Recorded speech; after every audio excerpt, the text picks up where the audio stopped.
So the FORTitude 10K USA Pro Chase Race is a concept with American athletes that come from the local and regional parts of Colorado in this area of the country to run a race against one another in a staggered start format, so handicapped. And so based upon your PR, we'll use a statistical or an algorithm to determine where you should start. It takes the same concept of a wave start that we've perfected for everybody in the Boulder and the FORTitude and applied it to the pros. It's a race where men and women compete together and compete against one another. So we could have 40 or 50 competitors, each with an equal chance of winning. It creates a very exciting platform at the finish, and this is one of those races where anyone can win. Welcome everybody to the second running of the FORTitude 10K here in Fort Collins at Canvas Stadium and Sonny Lubeck Field. And I'd like to welcome in Frank Shorter. It's good to be with you again. Oh, Tim Cronin, this is going to be fun. And we're trying something a little bit different this time, along with the fact that you have, you know, this race of a unique formula. So what we have is Andrew Epperson, who ran earlier today and won the Citizens Race in 30:55. So we're going to use his expertise as we get toward the more elite men and get his perspective on how'd the course go. Congratulations on your win today. Thank you. Yeah, it was a great morning out there, and it's a very fast course. So really excited to see how the elites take advantage of this nice weather and the start time. So it's a very exciting race. The other thing that we'll do is we're trying some interesting technology, and that is the fact that we've got with Josh and his team on the timing, the ability to get everybody's mile splits and see where we are cumulatively. So hopefully we're going to get you mile splits. We'll compare them to what Andrew did earlier.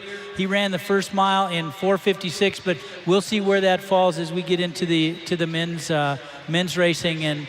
And I think as they explained, as you saw, a perfect example was Andrew's race. Started out everybody together and spread out pretty quickly. This is the exact opposite. It's going to start out, spread out, and hopefully it'll all be together. And you'll get to bring them into the stadium.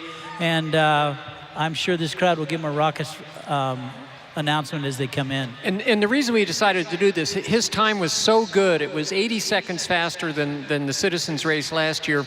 And then we looked to see, you would have been seated about 9th. And we talked about that 9 people are not going to have a great day. And so we thought that you may finish somewhere in that top 10, maybe, I said earlier, top 5. So it's going to be interesting to see. Okay, so the first person is away, Emma Cortez, 28 years old from Boulder. And the thing is, she went to University of Toledo, NCAA All-American. She finished 17th at the 2017 Boulder, and she's a preschool teacher. So one of the things we'll try to do is we'll give you a different side of these runners as they get started. The second group has already taken off. So these groups, the first group, there was 3 people in the first group, and then at 15 seconds there's 3 more, and then at 30 seconds there's 3 more. And so Maddie, who is in charge of the start launch, will give you all that info. She will make sure that everybody is out for where they should be. Danny Cook, Adriana Nelson started second. Danny Cook, who's an expert in all things Disney, has a French bulldog named Pippa, and her dog has more Instagram followers than she does. So the interesting thing here, Frank, is that these ladies and as we get into the men, we'll have some built-in groups. Then you'll have some groups that are just ahead. And so, Frank, if you were looking at this, would your temptation be to try to go catch the first group ahead of you really quickly, or parse your energy out? I think, and you have to go almost on the edge the whole way here. It makes it different from other races. You really have to get into an effort that you feel you can maintain the entire way and not go off the end of the cliff, I guess, as it were, and then just see when people start coming back to you. The advantage of starting in the front is you can run scared. The advantage of starting from behind is you can relax as you draw the people ahead of you in. And so this is what's going to happen. So if you were out front, Frank, would you ever not run scared? No, you always run scared. As the coach, and Andrew will tell you, he's a coach here. Your coach will tell you, never look around, right? Never look back. Never look over your shoulder. Any fear. So I always tell the athletes and myself too, is just keep your head forward, and if they're going to come up on your shoulder, let them come up, but don't give them the opportunity to see you looking back and show some fear. So some of the other ladies who have started, Samantha Diaz, one of her things is she works as a field biologist doing research on birds of prey. And I thought that was pretty apropos for today. If you're going to be running from the front in a handicap type format, you're going to have to be like a bird of prey, trying to find people to pick off. Elizabeth Wheeler, her fun fact is her favorite animal is a shark. She's the only one I know whose favorite animal is a shark. Brittany Charbonneau was a walk-on at CSU and is one of the top people that we have here today. And she actually is a stand-up comedian. She has a one-woman show that she does, and she'll actually be doing it right in front of the Chicago Marathon. Now the men. First group of men are about to start. It's going to be number 21 and 26. That's Dylan Stansberry and George Kiplagat. George Kiplagat was a member of the WCAP team, and Dylan is he's got a best 10K back in 17 of 32:26, but he hasn't raced much since 2017. So based on his performance of the last year, he gets a handicap that puts him a little bit further back in the handicapping process. The thing here about this race is that it is complicated to figure out where these guys should be. Although yesterday when we handed out everybody's split times, nobody really complained. Except for the guys that are starting at scratch, they're always complaining. That was Dominic Cabada, Boulder High graduate. His brother Fernando, he's not a pro, but his brother Fernando is a pro runner. And his favorite food. Pizza. The thing about these runners is that, they run, their workouts are several hours a day, but the idea is that there's more to them. Clint Wells is up next to start. He'll be starting pretty quickly here. He's going to be number 19. Clint is the oldest runner in the field. He's 42 years old. And I think the thing about him, and he would be a dark horse pick for me, is that he knows how to run, he knows how to pace, and he knows how to win. And in 2016, he was the Masters champ at Boston. So I think he's got a good shot. So Andrew, you know how it is to pace yourself on this course. So what did you do? Did you just try to run even splits, or did you know where you were?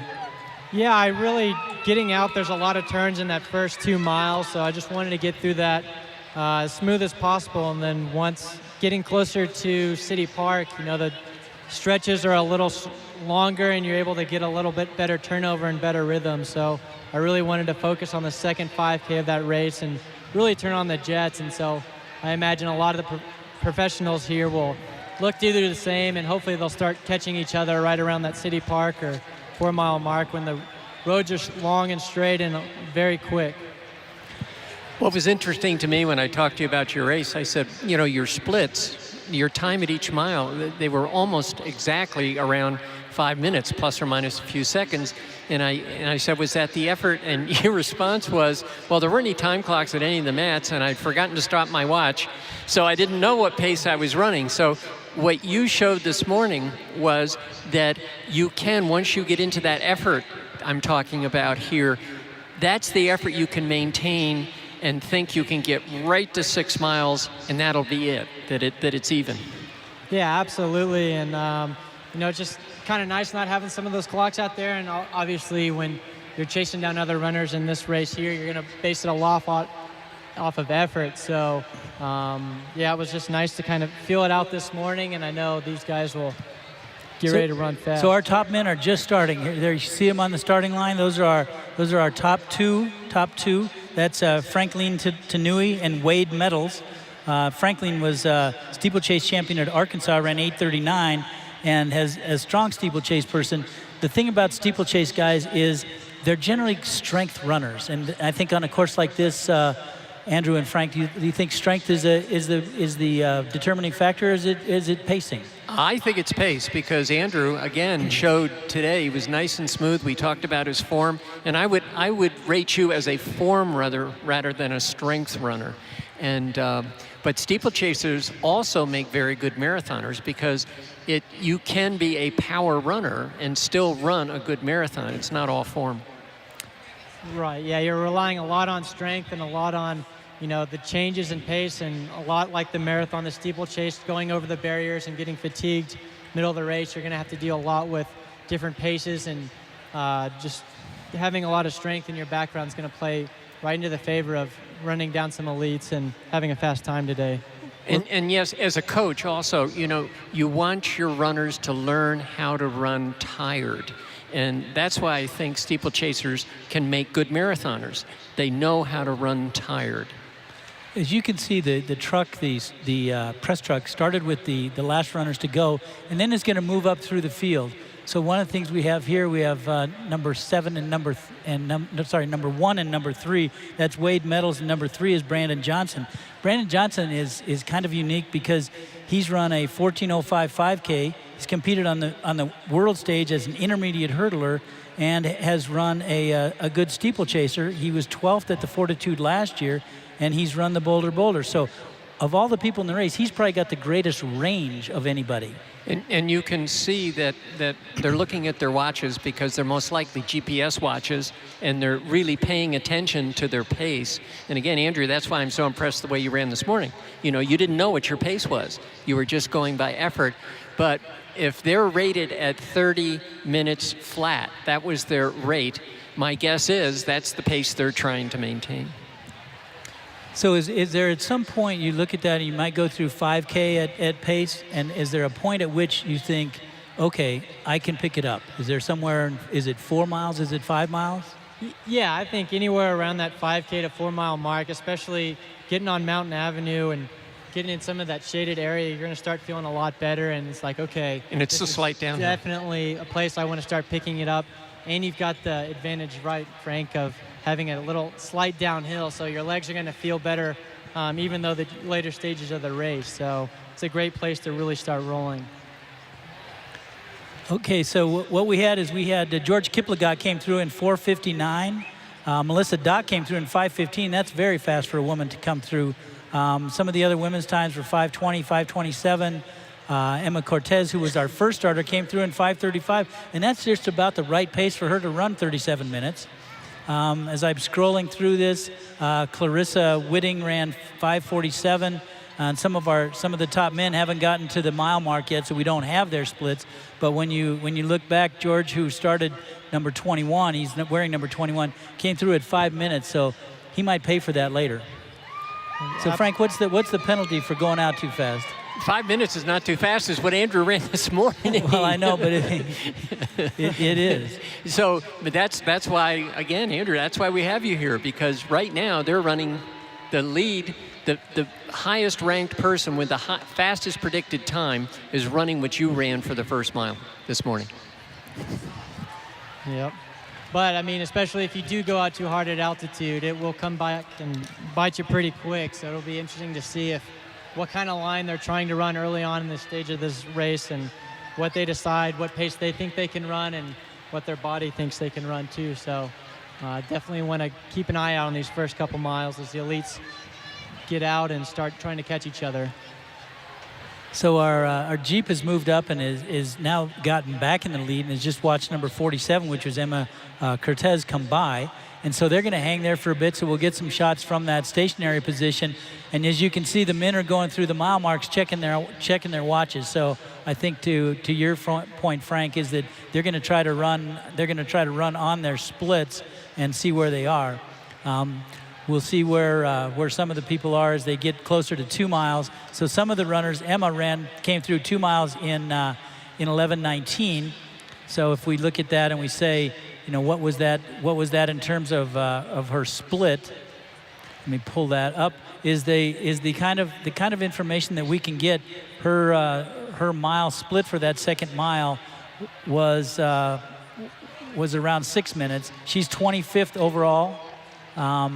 And the race is starting to formulate. This race is starting to show where people are. So we had Danny Cook, who started 45th and is now 32nd overall. She's already started to move up.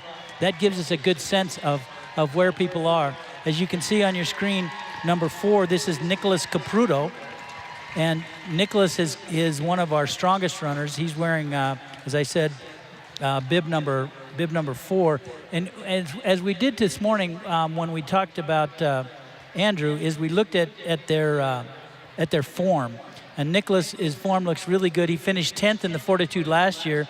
He had the 3rd fastest time in 30:31, and he's run 14:36 for 10K. So he's got a sense of the course. He knows what this race looks like. Frank, what do you think the benefit of having run last year on this course will be? Oh, it's always a benefit. It's why, to take it back to training, you have certain routes that you run when you train. You go out the door of your house maybe, and you have this route. It's 7 miles. You come back in, and people ask you, well, why did you run there? And you say, well, it's the route, because you get used to the route, and it seems to take less time to do it, and you can just be more relaxed about it because you know where you are. And so mentally, it pays to have raced a course like this before. And you can visualize it the night before, right, Andrew? You can visualize yourself out there and go through the race in your mind. That's right, and that's kind of what I did last night and a couple days before. I was just kind of studying the course map, looking at a lot of the turns early on, and then later in the race kind of knowing where that 4 and that 5 mile mark were, and making a mental note like, okay, later stages of the race, but I should be feeling pretty good here and be able to really start rolling as I get closer to the stadium. I noticed here we had Thomas Heffernan started with number 22. He ran 5:08. So to the point of trying to have even splits, you want to try to go through 5K 3 miles on even splits and then feel where you are. Frank, if the two of you guys were racing each other and you're coming through together, who's going to blink? Oh, nobody. But what you're going to try to do is subtly draft, right, Andrew? You want to be just off the shoulder, but don't do it for so long that the person gets a little upset with you. And so if you really are running at this point in the race, if they were not trying to track down all the other athletes do get together and share. And I think that's what makes this kind of race different. You can't find someone and say, okay, let's run together. You can't do that because if you do, you may just run a little bit more slowly, and it's going to come back and bite you in the end. You know, there's several runners in our race today that are part of the WCAP program, which is a military program. A lot of these guys get to be in the military and have a line to citizenship, and it's a great way for these guys to do that. And a lot of these runners will become naturalized American citizens and perform for our teams. Frank, you've been around some of these guys that have been WCAP people. We've seen them in the Boulder. We see them here, and I know, Andrew, you've had to run against some of these guys. So the WCAP program has really strengthened American distance running in this country. It really has, and I think it's such a wonderful thing because, for example, Nicholas Caputo, yes, he was part of this program, but he also got to get a degree from the University of New Mexico at the same time. And so, sure, we should be very accepting and very open of anyone who wants to do this because they're sincere about it, they put in the effort, and they just love being here. And these are some of the most loyal people that when we talk to them, they're always happy, they're gracious to be around. And so it's a real honor to have them as part of the scene. They're making all American distance runners stronger. We have a great shot here from the helicopter. And you can see that people pick different places in the road. As you know that the roads are crowned and it's going to slope from one side to the other. So to the extent you can, you want to run the flattest piece of ground that you can be on. This morning when it was cool, it didn't look like you made any changes. You ran the tangents and took it from there. Right, yeah. I was just trying to take the tangents as best I could. And, I mean, the roads are so nice and flat there. So I was just really trying to take advantage of the tangents this morning. And any experienced road racer will do the same. And just about how aggressive you want to take some of those tangents. But in a race like this, especially when you start catching people, it can be very interesting to see what line some of the elites are going to start taking on these turns. Well, I noticed that Clarissa Whitting just went by, and she was number 35 for us, and she does a lot of work with the Exercise Physiology and Biomechanics Department at the University of Colorado. Also a native Coloradan, was born in Grand Junction and was raised in Delta on the western slope. So there's a lot of people from exactly right where we are. So it's a fun race in terms of where we're getting people and how good they run. Melissa Dock, who just went by, number 25. Most interesting thing about her is she's the mom of 6-year-old twins. In addition to running, she makes her own pasta. So I don't know how you have time to make pasta if you have 6-year-old twins. Very busy indeed. So I'm going to give you some of these mile splits as we refresh the screen that we've been on, and it is really remarkable how consistent that our athletes are running here, and I think they've learned from how things happened last year. We have a few people moving up to the 3-mile point. We have Emma, who's our first person, came through the 3-mile in 17:05, and she's actually slipped back. Number 46 caught her and is ahead of her at this point.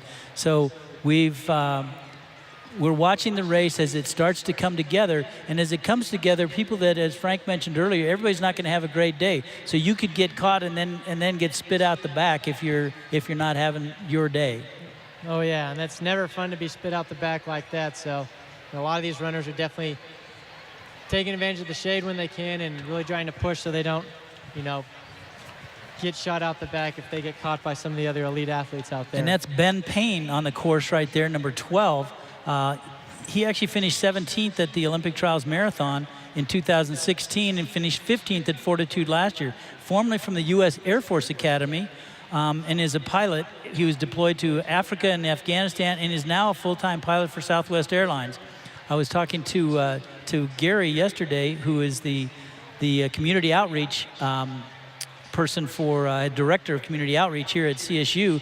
And he said he got on a flight one day, and Ben was his pilot, and it was his first flight as a Southwest Airlines pilot. So it's a small world. Yes, it is.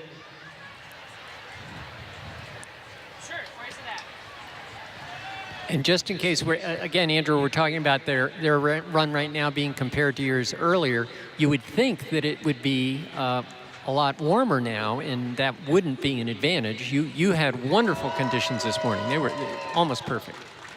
Oh yeah, I mean the weather was incredible, and even now with some of the cloud cover, it's not too warm, and I mean I'm sure we're going to see a lot of fast times as the elites start getting into later stages and start coming into the stadium. Well, I think that one thing that we're going to look at is as you look at the runners, we talked about your form early this morning, Andrew, and when you look at the screen, how do people look, and what is their body language telling you? And your body language is going to tell a lot. Your head was straight, you had good arm carry, you have a little idiosyncratic right arm movement, but it was consistent the whole time. Yeah, I've heard that for a couple of years now, and I'm always trying to work on that, but yeah, definitely when you're running too, you don't want to move a lot over the race and keep your body as still as possible so you can really put a lot of that energy into your legs and getting the turnover and getting to the next point as fast as possible. And they're in City Park right now. And again, you can see lead athlete running the tangent. And here, some of the men are catching some of the women here. So what would be your reaction if somebody's catching you from behind, Andrew and Frank? Where are you going to try to go with, or are you going to try to maintain your pace and hope that they've maybe extended themselves a little too far? What would you do?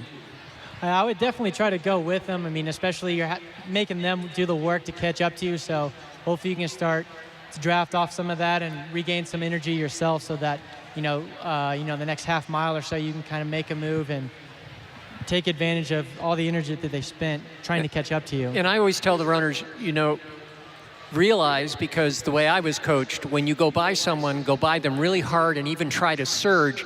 And so you realize that this person is surging and try to stay with them, just like what's going on here. So when you look at this, you've got number 14, who has come from a long way back to get in this position. That's Evans Kerwa. He's actually passing number 23. So he's made up a lot of ground. He's made up about a 30, 40 seconds maybe. Yeah, and in doing that all in less than 3 miles.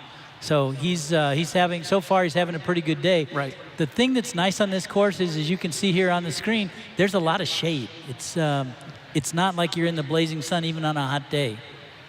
Yeah, that's what I really liked about this course, running it for the first time this year, was how much shade there is. And obviously coaching here in Fort Collins and running so many miles here, that's really nice to have some of the shade on a lot of the runs here and even on the course. I mean, it's going to make for fast times and really help out with the later start for the elites here. So even from the field, we've got Evans Kurwa looks like he's running extremely well, and some of the other guys out there on the course trying to go with him. But as Frank said, when he went by hard, and so it wasn't like he gave them a lot of hope that they could go with him and be in position. And you really don't want to give someone you're passing hope. And Dominic Cabada came right back on him and is drafting. And this is a good sign. It's a sign that maybe he realized he wasn't putting out as much as he should at this point. But again, you can see here it's starting to, and right at this point, there's, Andrew, right? There's a thread between those two, and this thread is about to be broken right there on that turn. Oh yeah, just you see Cabada's right there, just hold on to that thread as best he can. And you know, if that gap gets any bigger, he might be in a little bit of trouble as later stages of the race come on. But he's definitely using a lot of that momentum from runner right in front of him to keep pushing on. And both forms look really good right now. So I wouldn't be surprised if Cabada came and made up a little bit of ground once they start running on Mountain Avenue. So as you look at this, is there anything that surprises you about how these guys have gone out, how they've managed through the first part of this race? Is anything? We should look for some of the splits to see what they're doing.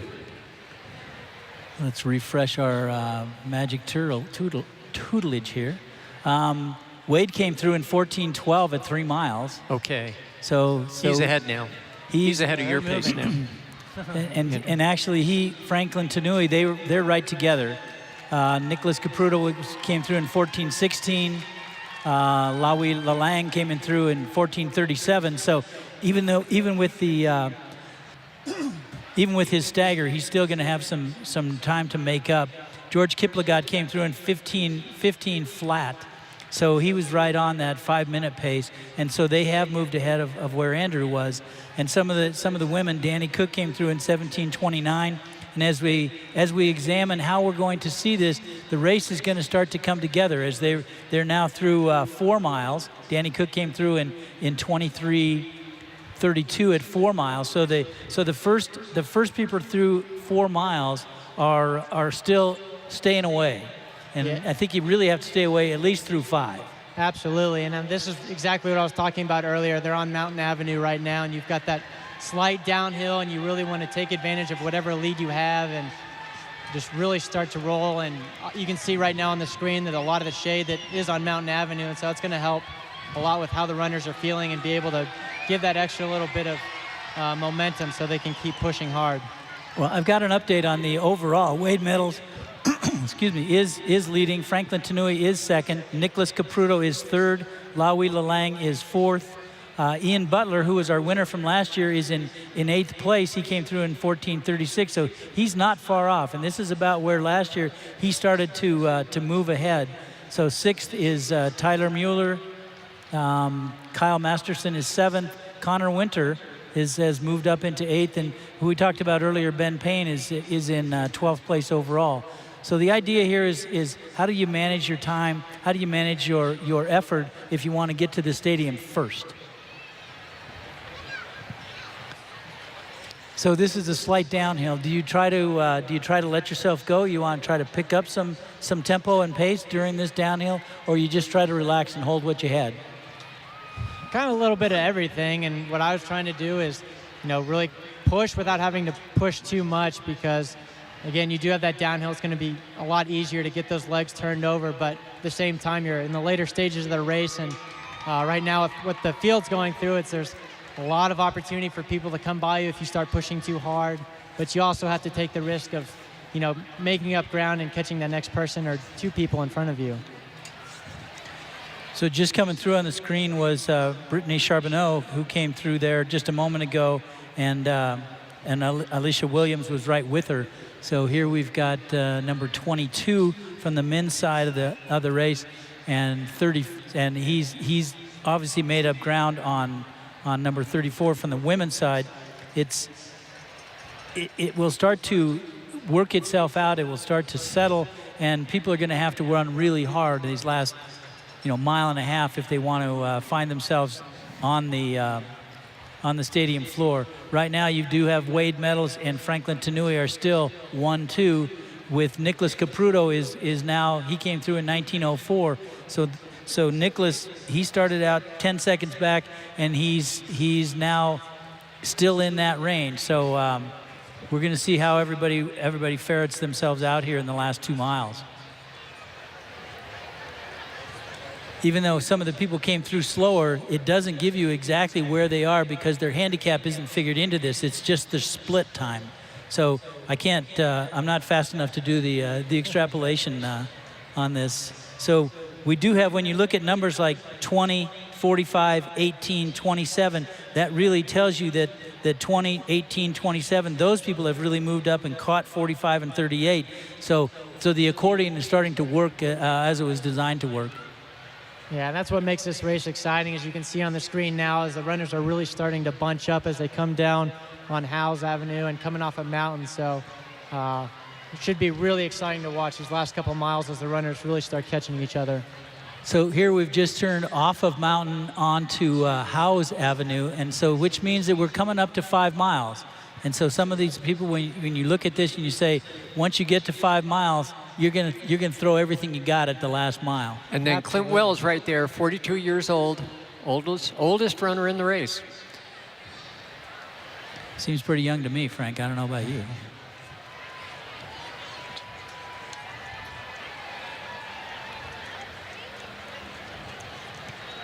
So when I look across Brandon Johnson, when I look at his splits, he came through in 4:53, then 4:57, and has maintained a really nice steady pace all the way through this.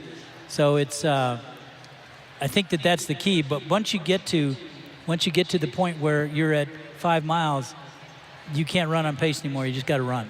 Absolutely, and especially too once you pass 5 miles and you're on Laurel Street again, that's another place just like Mountain Avenue where you've got a lot of shade and you want to take advantage of the nice flat road, and coming on to Meridian is just an opportunity to run really fast and a lot of straight, not a lot of turning, so you're able to really push that extra percent to get towards that finish line in the last 2 miles.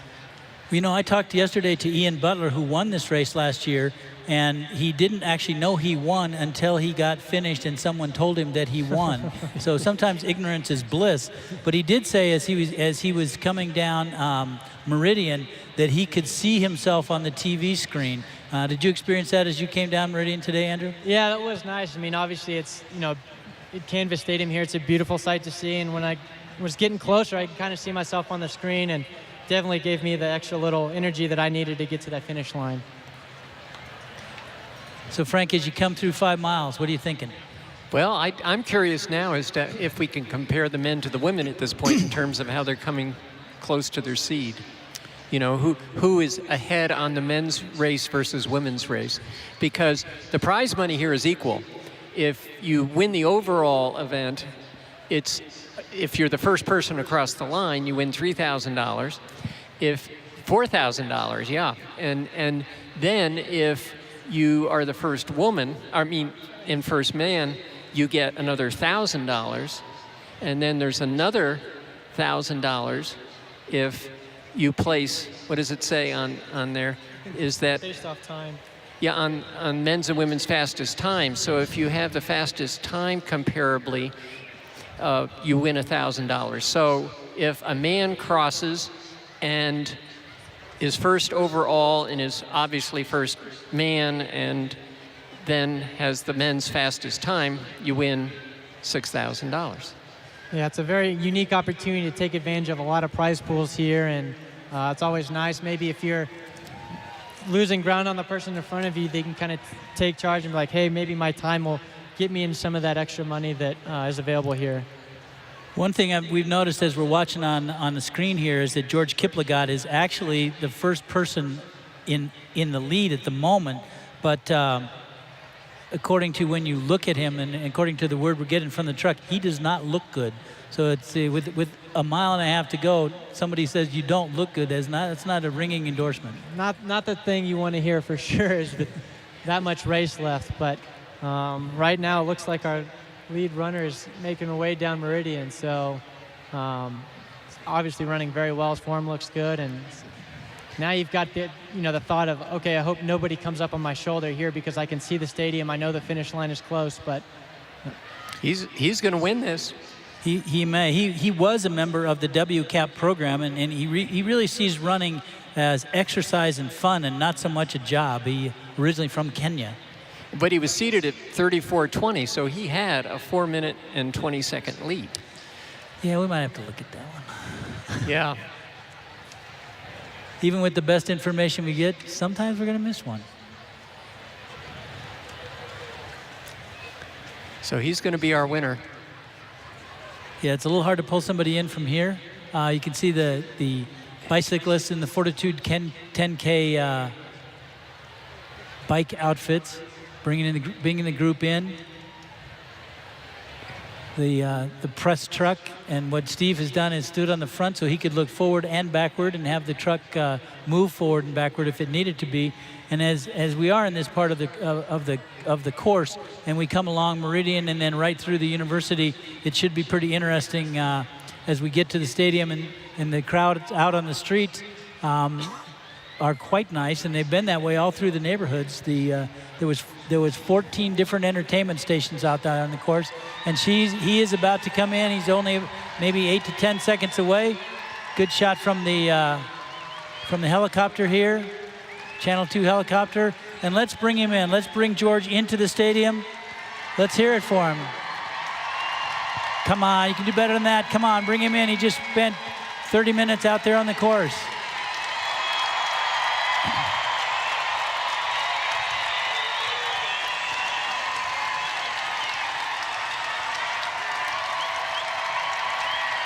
Number 21, George Kiplagat.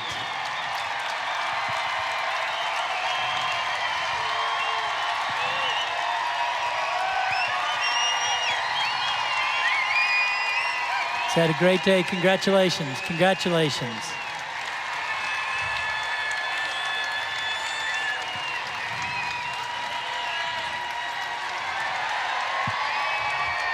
So then we have 21, and then we have number 40 was Anne-Marie Kirkpatrick. she's an Olympic trials qualifier. She lives right here in Fort Collins, and she ran her qualifying time last December at the California International Marathon. The second overall, Anne-Marie Kirkpatrick. That is an outstanding effort, an outstanding effort.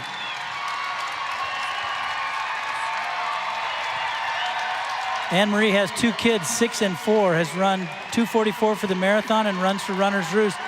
She says she loves finishing old furniture and do-it-yourself projects. Well done. This is a do-it-yourself race right here. This was close. Second woman right behind.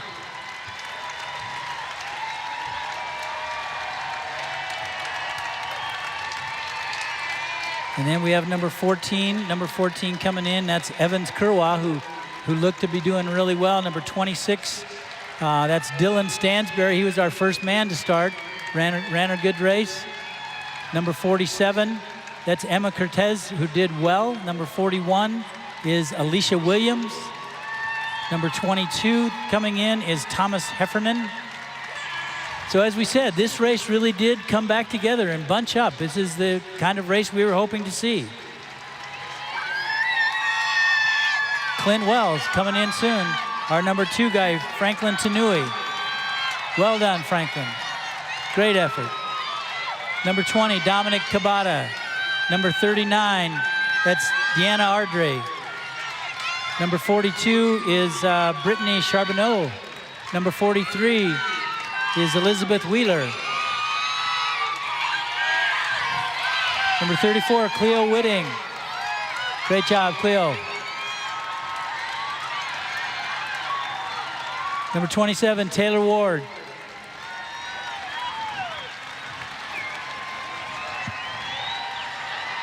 number 46, or 45, sorry, number 45, Danny Cook.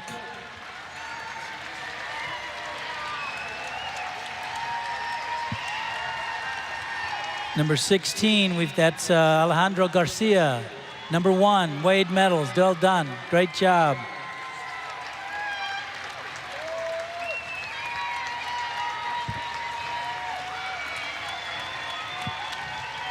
Number 11, Connor Winter. Number 3, Brandon Johnson.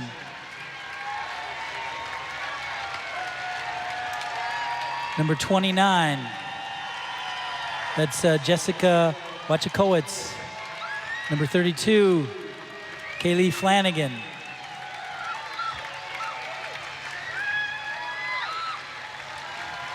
Number 38 is Crystalline Kerwood. Number 17, it's Matt Chorney. Matt Chorney, good race. 36, Maggie Callahan.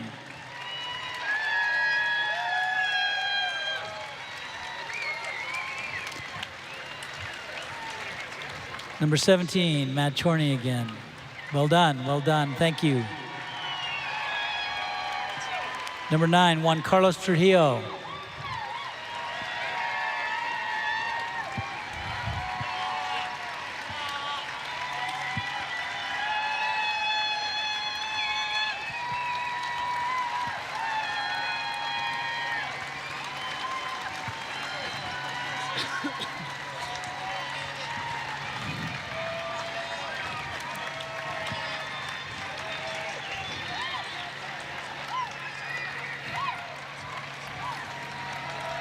Still out on the course, Molly Callahan.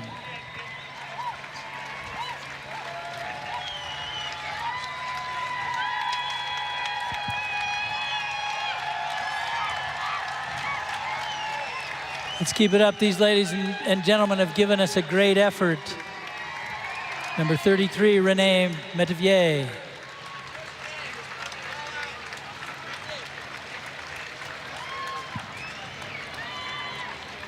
Taylor Ward, who finished earlier, is a full professor of radiologic sciences at Weber State and used to be certified to skydive on her own. Well, we have just a couple minutes left. Frank, give me your impressions of how you saw the race today. I think the conditions were, again, they turned out to be just about what you would want. And again, I think, to be quite honest, it's a learning process, and I think the seating and how people are rated and the start times, the more information you have, the bigger the stats get. The more information you have, the better we're going to be able to do this in the future. And this is one where you have to sort of look and see how they ran relative to what they were seated to run. So Andrew, what were your impressions? Your race and this race. Yeah, it's exciting, and it's just kind of looking at the times right now on the computer. It's fast to see, and obviously, like Frank said, the weather's very cooperative today, and it looked like it was going to be a fast day of competition even later in the day. So it's exciting to see them all come in, and even as they enter the stadium, there's a lot of line still, so they're all looking over their shoulders and trying to catch the next person in front of them. Now, is there a way there, Tim, you can look on your screen and see what the fastest men's and women's times were? I will get that, and I'll have that for us in a minute. And right now, we're going to have to cut away, and we're going to throw this back to Stephanie Winslow to help us through as we recognize and honor the first responders here at the FORTitude 10K and at Canvas Stadium. Thank you very much. See you back here for the third running of the FORTitude 10K. Frank, thank you. Andrew, thank you. It's been great working with you. Thank you. It's great. Thanks. Andrew, you're a pro.